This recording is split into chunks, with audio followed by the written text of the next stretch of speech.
Aina si por easy si sweat sa in chelo Benetton gini si jo. Mabu asyo muris. Ado makhai lo ho ga na ha ji green do set lo. Ado jacket ang tawrase. Don't do like that, baby, please. That's my golu I gave you, huh? Out of love. I remember. Kangla. Okay. Are you excited? Yes, but there's no car. I cannot see any car. It's coming, it's coming. Back side.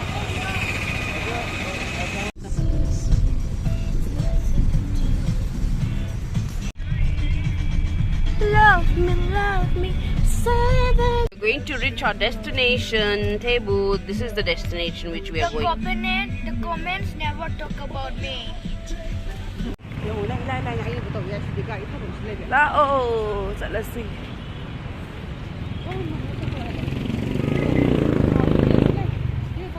Tiga kau urus esok.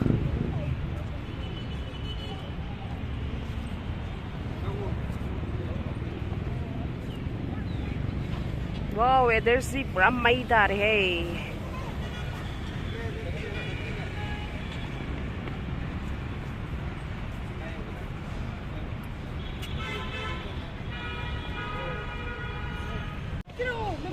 Camera ya ini cekok. Kau dah sudah isu.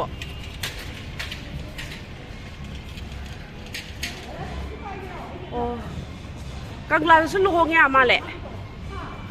Kangla tu luang ya male ba.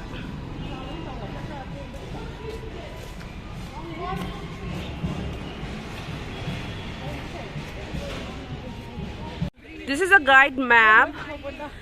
So this is the outer mode. Then Imphal River is beyond this. The main entrance, Western Gate, outer mode. I want to go to 41, 49. Fazayeng osi gari kasi. Tong si ko say horen lak pada. Made in India ni. She's a Thailand giga man one.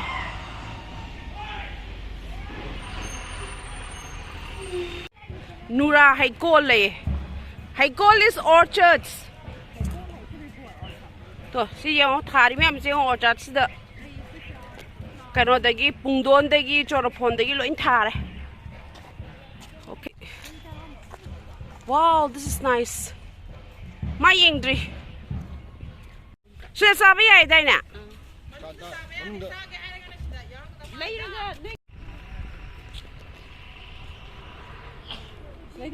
Video is okay.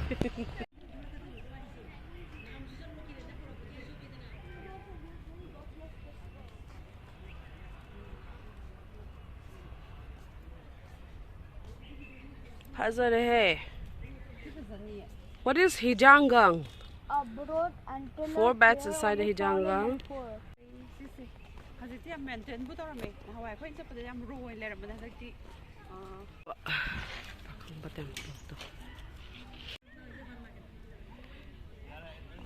Si pakang ba ibu daw gida lakchere koi hazik.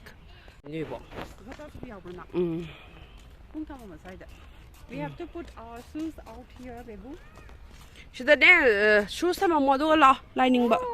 Shoes, put the shoes out.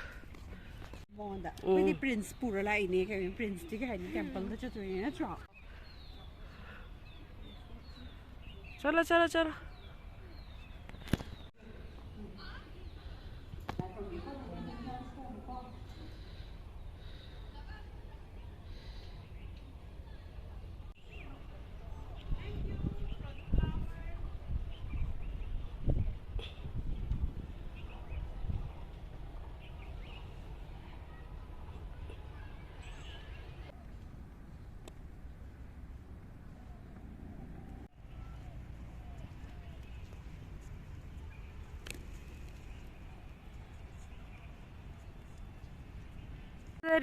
La oh, yeah, that's la.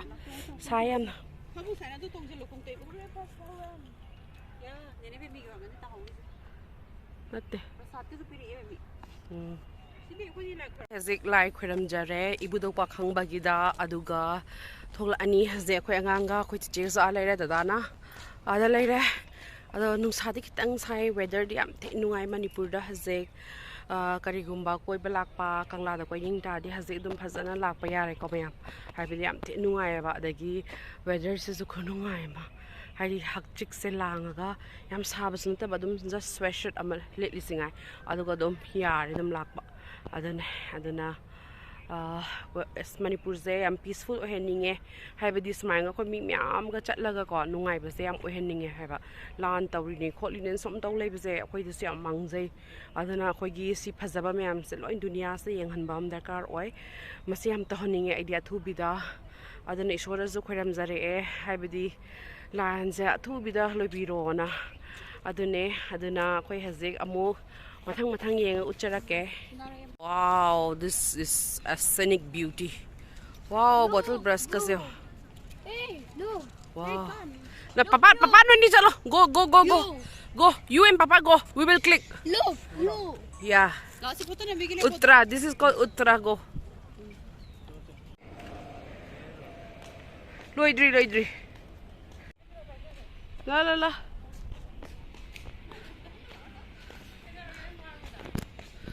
Siyam phazabne dada. Siyam phazabne.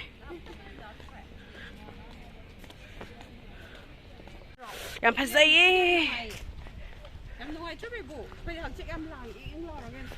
Wow, it's so bloody nice. See the grandeur of ancient Manipur. Sri Govindaji temple during those royal times. This is a temple, come. Yeah. No booth. Come. Papa is making fun of you. Come. Wow, see fazaye.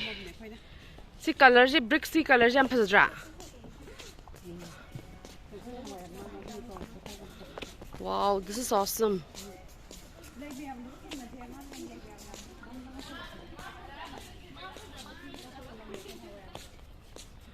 Ooh, fazaye. Wow, fazre usi. Now I sanaba makoi kang sanaba oi jalo. Khang di yeng usi la. Oh, moi ki kano hui yok pham hui hai. Sa kariba sanggo yok. Akhoi di baitai dress laksi. Forward my time. Hidden place. After the stairs, there's a hidden place full of flowers. Like all the princes and princesses used to come here, I think. Right? Go find a good place for yourself. Oh, lots of fruits. Wow. Lots of fruits on this tree. 자, 닭범 남다 한거 자, 닭범도. Oh, garden. There is a garden. Fig. 아도 까른다 그래서 잘라세 마카다.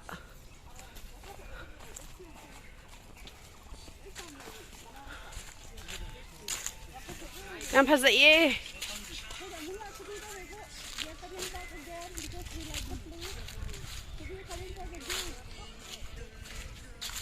Kayo na ying sa.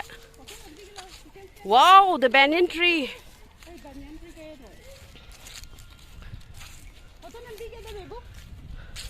I'll click some beautiful pictures.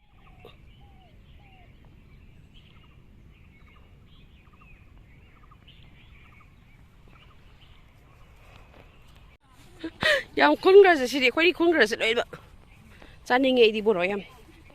Wow, phazai ngo. Ai nami. Yo. Boro jiu. Oh. Apa mem do kholla lore kain. Kai di ni tu kanam lakte. Wow, amun mem yaw re che. Yo ne bebu to sida ka sinu ngai jaroi dra.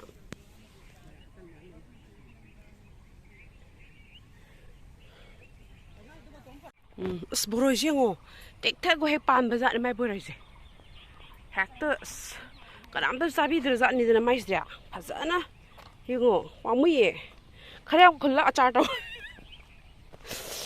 to jisi wow yan nusiye weather se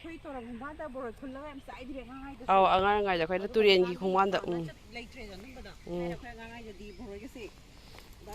leina bonte gai leibagi leide khunlaga dai mi gi hingko khoi hekminaraga ko akhoi jo khoi apan ba tain taunaraga yong ai phanyang khunleng sai ai ware khunbada garden yam phaza bam leirame sida cha thak pham lei hai ai battery loi ki dore adu da gi la aga ne smile la aga tar ini wrong way re ini mais du ga sida rose garden meam rose meam lei re sida ai battery mo ki ai block mu tu yo fazai ni rose am na yam fazai ye wow